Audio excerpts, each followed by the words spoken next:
Армысыздар құрметті пайдаланушылар. Енді міне қайта оралды заңғарлар, сталиндік тозақтарда жанғандар. Ахметтер, Жүсіпбектер, Сәкендер, Ильястар, Бейімбеттер, Мағжандар. Мысал жасай солған жасампаз тұлғалардың алдында ғұмыр бойы бас иіп өтуге міндеттіміз. Бұл тарихқа мінәжат, бұл тағзым. 31 мамыр бүкіл қазақ баласы көкірегін қас айырып, бір сәт күрсінетін күн.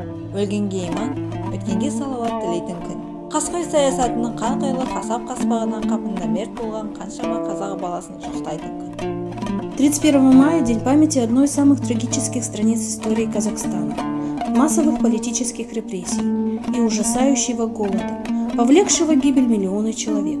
Ежегодно, начиная с 1997 года, в Казахстане отмечается День памяти жертв политических репрессий. За годы репрессий, созданные на территории нашей страны лагеря, было сослано свыше 5 миллионов человек. В 1997 году первый президент Казахстана подписал указ о том, что 31 мая признан Днем памяти жертв политических репрессий.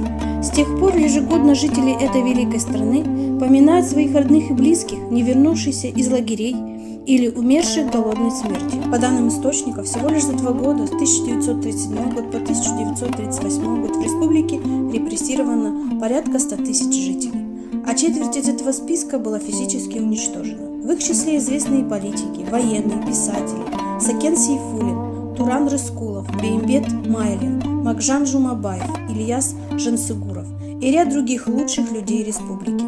Согласно открытых в наши дни источников, с 1921 года по 1954 года в СССР были репрессированы порядка 3 миллионов 700 тысяч граждан, а около 600 тысяч просто физически уничтожены. В Казахстане действовали 11 лагерей ГУЛАГ, среди которых самыми массовыми были Дальний, Песчаный, Актюбинский, Карлаг, Алжир, Степной, Камышлак и Кингир. До сих пор в сознании некоторых людей, переживших ту страшную эпоху, существует страх за себя и за своих близких. Они боятся повторения и реанимации старых порядков и идеологий. И поэтому есть причины: возвращается система доносов и круговой поруки. В некоторой мере сворачивается свобода слова. Именно доносы были главным поводом для заключения человека под стражу и отправки в лагерь. Причем показания из арестованных выбивались силой и зачастую не имели ничего общего с реальной ситуацией.